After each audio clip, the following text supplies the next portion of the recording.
Hello, ladies and gentlemen. It's Modern Investments on Pod TV. My name is Sasha Starr, and our guest today is Jim Eat from Eat Foundation. Welcome to the show, Jim. Great to be here, Sasha. Thanks for having me. Okay, first of all, congratulations with Marvell Yeah, Technologies. The stock performed absolutely phenomenally in the last little while, but yeah, last 2 days it was just a really phenomenal thing. And I think yeah. Johnson from NVIDIA helped a little bit too by saying that it's going to be very soon a $1 trillion company. So there's a long way to go to trillion, but it's doing phenomenally well.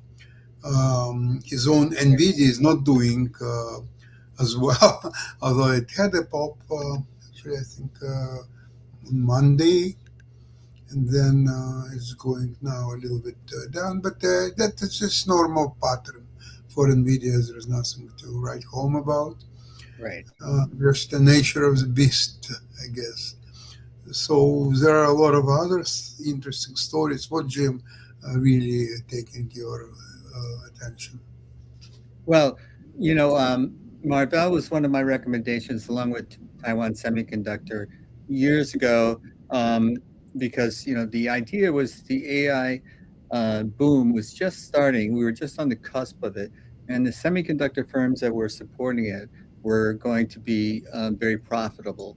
And as we have seen, NVIDIA, Marvell, and the other stocks that are up, a couple of the old veterans that have done a pivot to AI, AMD and Intel are both up today, and AMD has also had a tremendous run up. Um, Yeah. so anyone buying these, so these were the semiconductor makers and producers of semiconductors. And what I've been interested in lately are they need the data centers. They need to build the data centers. And so the companies that are supporting these data centers are ones that I purchased in the last year, EME and APH. And these are supportive of the data centers, the connecting that they need, and the infrastructure that they require. And they're both up today. So that's the kind of pivot I've done. Also, the quantum computing, which didn't do so well yesterday, but has been on a good upward trend lately. So I'm still holding the AMDs, NVIDIAs, and those types of stocks, but I've added the support companies that they require. Because the data centers, although people don't like the data centers because they are enormous water and energy hogs, and sometimes it's not in my backyard. Nobody wants them around them Mhm. because they, suck up all the water and they raise your utility bills and that sort of thing. But there's so much money behind them. I can't see anyone stopping them for long. They will find places and they will solve the energy problems and they will work on the water problems. And because basically these data centers require cooling, constant cooling, so that the chips, the routers, and the computer maintenance doesn't overheat, because heat is the danger for all those fairly delicate aspects in technology. So they will require the cooling, and because there are now billions of dollars, and we're even talking trillions now behind this, I don't see them stopping. So I still see, even though the overall market may be down, these stocks are still going up, and I don't see that stopping in the near future. Jim, the most interesting story actually is that top 25 companies in AI are 41% of capitalization of all stock market combined. That is astounding. It's it's never happened before. It's absolutely incredible, Yeah, and you're absolutely right. Nothing will stop it. Um, the what you mentioned, the quantum computing stocks, there are not really big companies, with the exception of probably IBM. That's a really huge company. And actually, I was surprised that it's now considered to be quantum computing company because I was listening to an interesting program about top recommendations on quantum computing, and number one was IBM. Uh, Who yeah, who would have was thought? think of IBM? Yeah, that's And really these dusty old companies that we were dismissing as supporting old technology are now doing the pivot, some successfully. yeah. AMD, to some extent Intel, and IBM. We never Yeah, thought. but what's interesting is that IBM is the top on the list of quantum computing companies that U.S. government is putting a lot of money behind it. Well, there you Similar to go. what they did with Intel, for example. Right, Same thing happening with IBM. But there are also some others, of course, much smaller companies, like I would say QBTS, Rigetti Computers. They're also getting money, not as much as IBM, but they're getting right, money from right. U.S. government. So that tells me something that the game just about to start because they didn't go much. IBM did, but Rigetti Computers, QBTS, I think they're now in a buying zone. It's probably interesting opportunities to acquire some shares of these companies. Uh, the only problem is it may take a while for them really to get Yes. rocket ship action, but it could happen almost any time. I think the market now is in a waiting zone about this situation with Iran, whether it's going to be peace or not. Some people saying it's already a peace there. Some other is what kind of peace? They're shooting at each other. So it's very difficult to estimate. But I think if and when some kind of agreement, I really don't see any agreement on the horizon, but maybe I'm wrong. Yeah, a couple of things that are interesting to me. In the Biden administration, he passed the CHIP Act, which funded companies Yes. that made these chips um, to the extent of billions of dollars.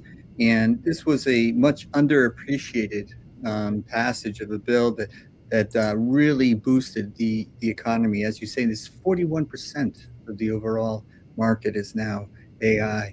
And so the Biden administration was forward thinking, and the Trump administration is still talking coal and oil.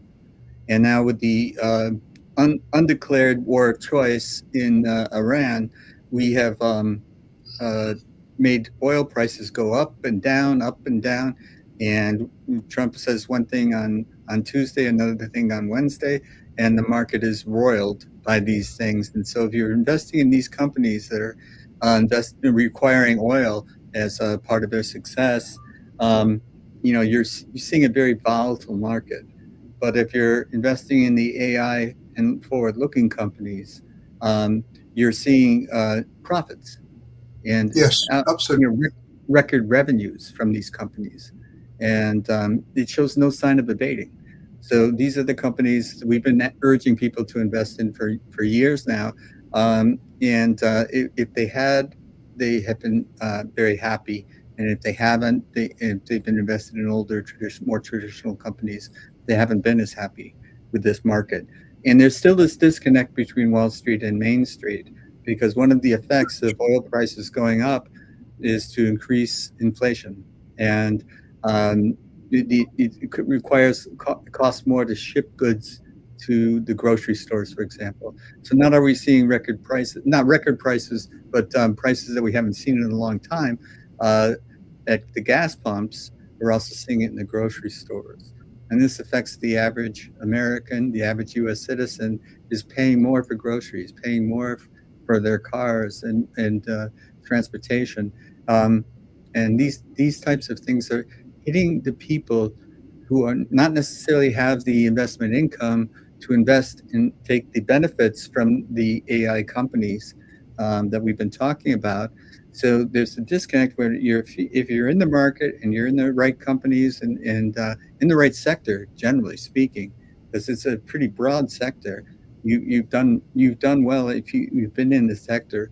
Um, we're happy and a lot of companies are making record revenues, turning enormous profits, and their stocks are going up.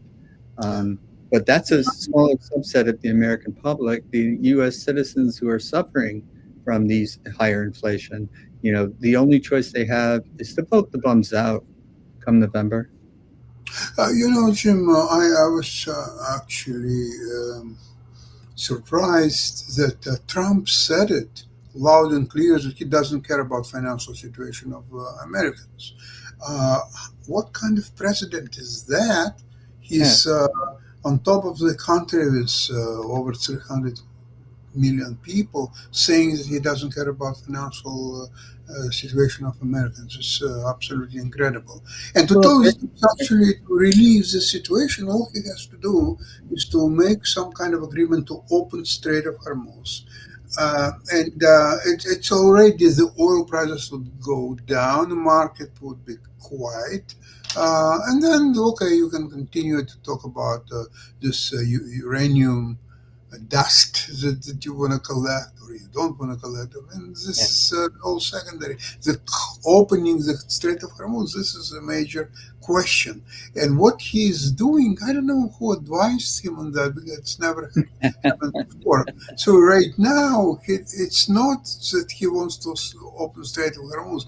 He wants to open it on the condition that all the countries in the region, including Iran, will sign Abraham Accord with Israel. This is it's incredible idea, and if it would happen, why not? But I don't see how it will happen because most of the countries are absolutely against it. Never mind Iran itself, but even Qatar, for example, and Saudi Arabia, and they make conditions that Israel has to stop its actions in Lebanon, and so on. There is so much, all that noise about Trump screaming at Netanyahu, and this is all theater. It's not Yeah. real politics. But it's hurting most of the American people.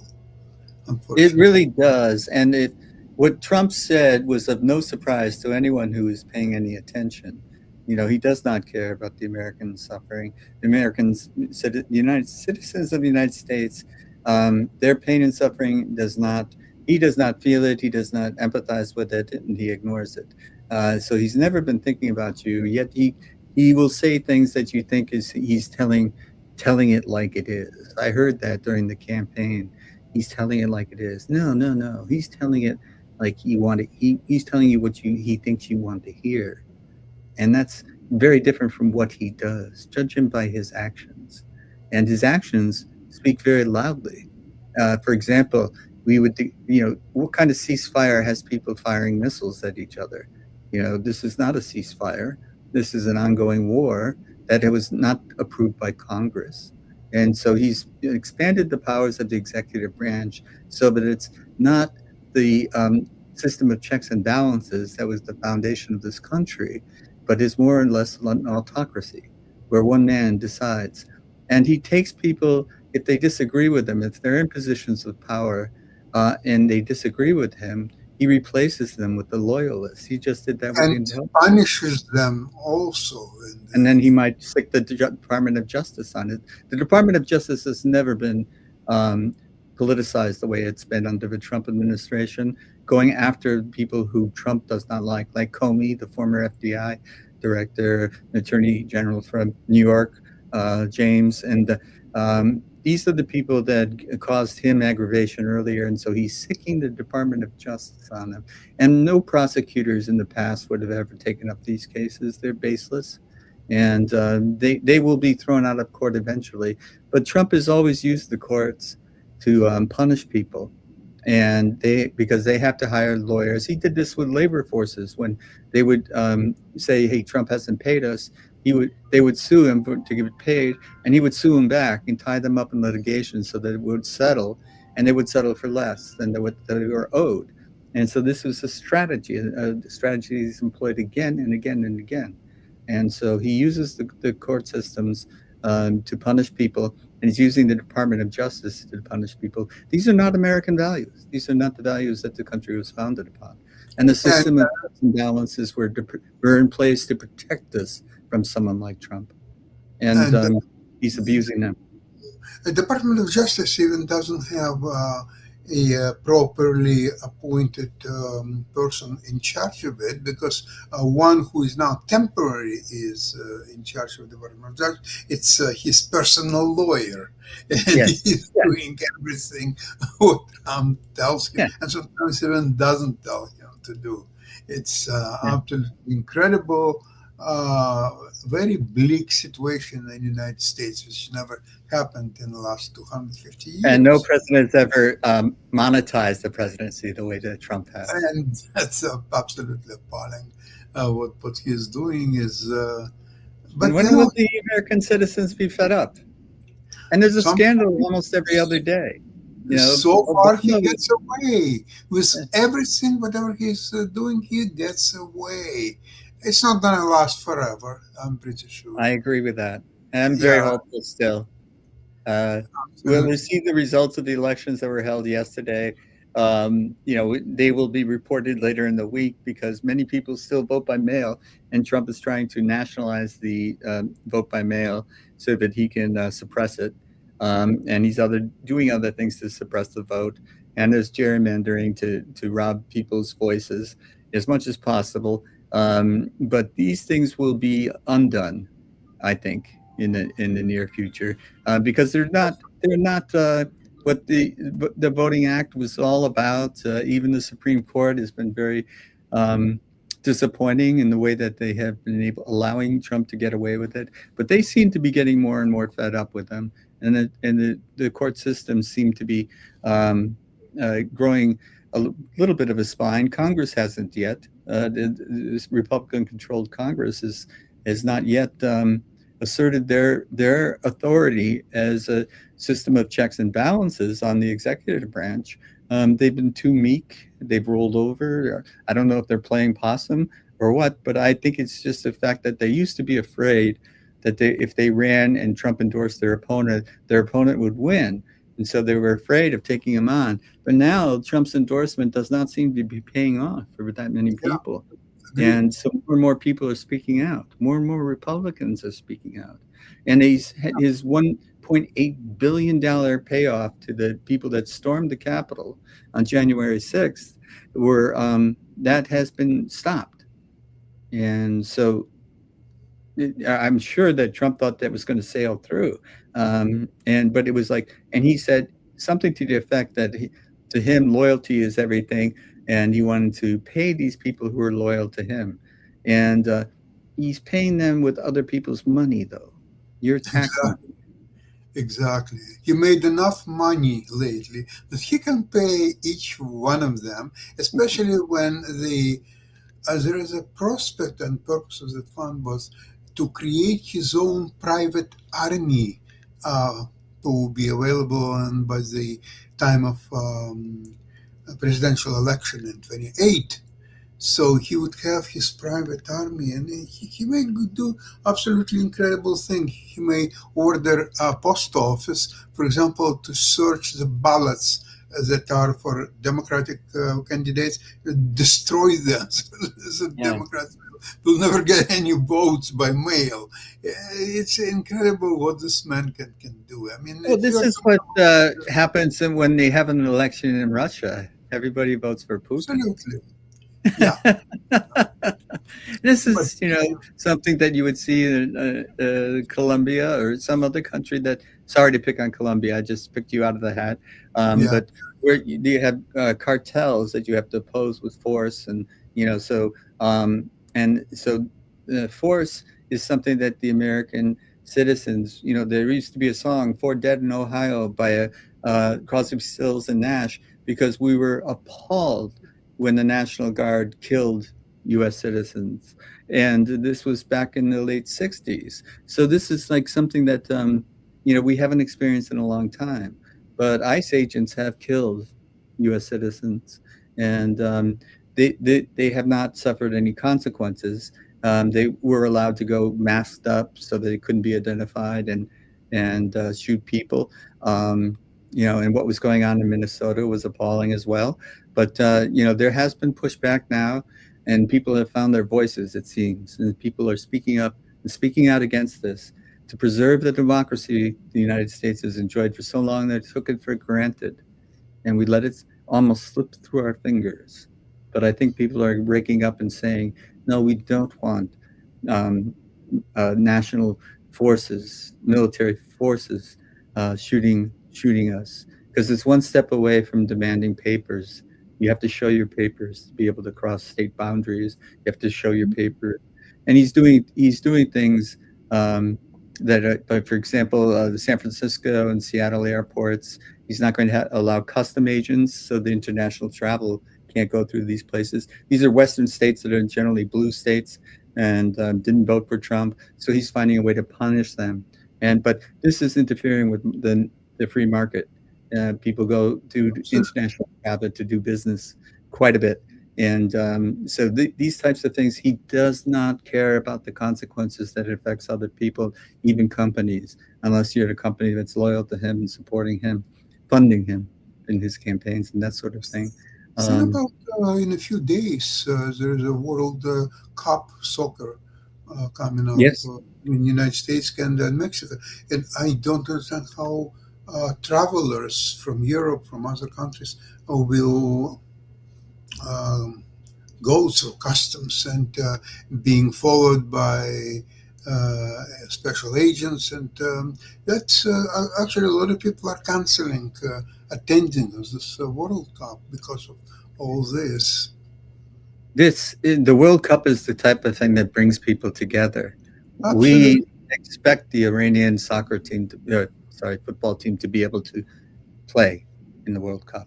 Well, Yeah. the trick is that they're playing few matches in United States, but they're going to stay in Mexico and travel by air to play their matches and coming back to Mexico. So this is incredible arrangements. Now, never Yeah. history that ever happened because players have to relax, they have to train, they have to prepare to the match. Instead, they Of have to course. spend time to travel. That's absolutely an inexcusable situation. But I was talking before about the fans from different countries coming to the United States to Yes. enjoy and support their teams. And a lot of hotels complaining that their bookings are way below what was promised by the organizers. Not only that, it's below if it wouldn't be World Cup and they would have their regular bookings, they would be much better off. So this is now the ticket prices skyrocketing. It's kind of Yeah. The World horrible. Cup is one of those events that brings countries together. And Yeah, we have a president leading a country trying to divide people apart, trying to divide American citizens against each other, and trying to divide countries against each other. So we will, this sense of isolationism has been a long part of American history. We have done this for periods of time. Even going into World War II, we were thinking, yeah, it's a war overseas, none of our business, until Pearl Harbor. And then that was the kind of thinking that a lot of people believed in. And but the market now is a global market, yes. and we need to trade. We need to cooperate with other countries, even if the countries don't follow our economic system or our political system. They have their own goods and services that we need, and we have some that they need. And allowing the free market to allow the exchange is the way for all countries to raise their level, and to divide and to try to hunker down and do it yourself. These are the types of things that will come back to haunt us, and it'll take many years to undo the damage that we have seen done in a very short period of time, basically because of the people that are supporting one individual who does not know the history of the United States. He does not care about the history of the United States. He does not feel the pain of the American citizens when their prices go up at the gas pump or the groceries. He's only caring about the money he can make, the profits that he can earn, and he's going to take over some cryptocurrency, whatever it is that he's doing monetize the presidency to enable him, his family, and his tight circle of friends and acquaintances that he does business with. These are the people whose boats are going to be raised, while the others are sinking. And interestingly enough, there are some Trump supporters actually on this network. And what they're saying is that you just can't comprehend Trump's plans. They are so grandiose, and he's building the prosperity for the United States of the world for many years to come. So a little bit of pain for incredible. Someday in the future, you'll see a payoff. You will see yourself what greatness of Trump's strategic thinking and his way of conducting the world affairs and so on. Bill Clinton was a Rhodes Scholar. Obama was president of the Harvard Review. He was a constitutional scholar. These are the types of people that have the intelligence that may be above mine. And that if they say they're planning something for the future, I might give them a little bit of a pass and see if it unfolds.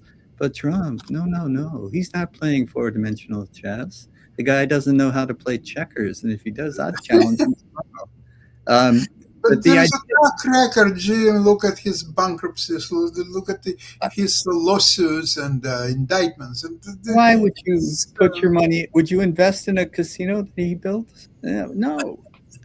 Come on. Would you invest in the vodka brand that he? Would you invest in the Trump Institute that would teach you the art of the deal? And no, this is a corrupt organization. It's been fined. And not only that, some businesses can go bankrupt from time to time here and there. Sure. But the problem is that his intent is to ruin everything. He was building or supposedly building a condominium and hotel complex in Toronto. It was some kind of a Trump Tower or something, I forgot the name.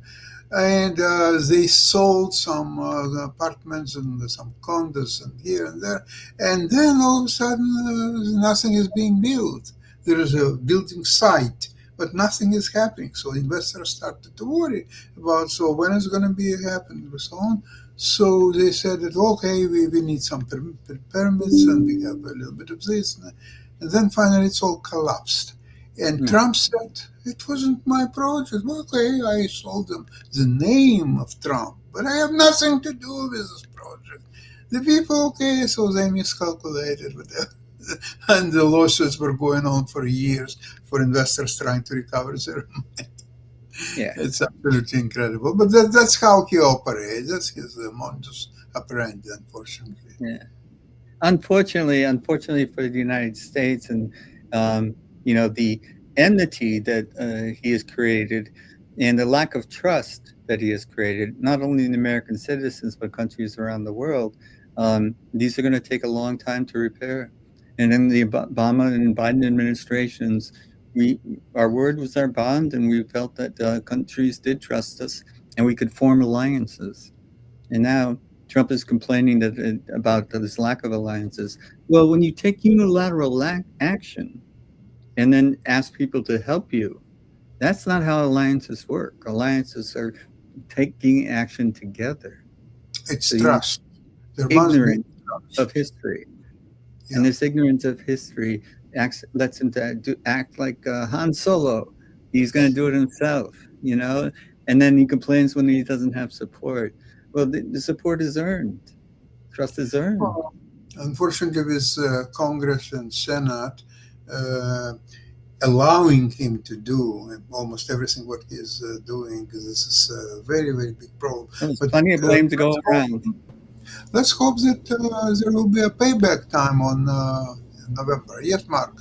Speaking of payback, I did see that there is an upset about Trump and some of the Trump family, and it involves a country that you know very well. So apparently a lot of Albanians are protesting a $1.4 billion luxury resort project that is backed by Jared Kushner's investment firm, Affinity Partners. So definitely there's a lot of that going on as well. So it's not just Trump himself, but it's also the Trump family, because apparently there were some big protests going on in Albania yesterday. Yeah. They were like not wanting this big resorts to come up and everything like Well, that. where did Jared Kushner get all his money? This Trump administration made him very wealthy. Yes. Yeah, all members of his administration done very, very well. They're all multi-billionaires and done extremely well. And this is a type of corruption that never happened on this level before anywhere, not just in the United States, but anywhere in the world. Except And he maybe used to scandalize us. We used to be outraged, and I'm not hearing that outrage. no. And so I think we should speak up and speak out and preserve our democracy. That's what it's all about. November is coming. It's not too Yes. far away. I It's think not that very far away. Americans will speak. Yeah. They will speak their minds, And the markets will stabilize afterwards. This is the thing that we keep going back to. Hopefully they will stabilize. But the unpredictability, markets don't like uncertainty. The unpredictability of what he will tomorrow, keeps us on our toes, and it makes companies pause when they want to invest in the future, for the future. And it makes individual investors pause because they can't predict what's going to happen. Oil prices may go up, they may go down. Who knows? Yeah. Because we don't know what Trump will do. So it's tied together with the overall investment environment about what can we expect in the future. The near future used to be fairly predictable. We couldn't predict long-term futures, but we could predict what's going to happen in the more recent times. Excuse me for that. And in the next few months, things can't change that rapidly. That was our lifetime experience. But they can under this administration. They can change on a dime, because what he said yesterday has no bearing on what he'll say tomorrow. And we should not be in this kind of environment. And we're better than this. And we owe people more than this. Jim, totally agree with you. And we have to be very careful in the market. They're at the high of any valuations, any metrics. It's unheard of, but it keeps moving up, especially AI trade. And let's hope that it will just continue to do the same. Yeah, well, 41%. It's grown. It's 25 growth. top companies in AI. It's incredible. It's never happened before. And if they will continue to rise, so it's going to end up with 45, 50%, 75%. So the 25 companies will basically, that's a market. Everything the rest is garbage. And these things are not dependent on oil the way that some companies are. And so the prices, the rising and falling, the volatility of oil prices does not affect these AI companies. Not doing significant. The revenues dwarf any kind of blip that they might cause them. Energy costs are significant, but there are alternatives to oil, and they will be explored and exploited. Extraordinary. I'm guardedly optimistic about the 6-month future of the United States. Yes. Jim, thank you so much for today's program, and looking forward to see you next week, same place, same time, and good luck to all our listeners. Thank you very much. Thank you. Bye-bye, everybody. Goodbye.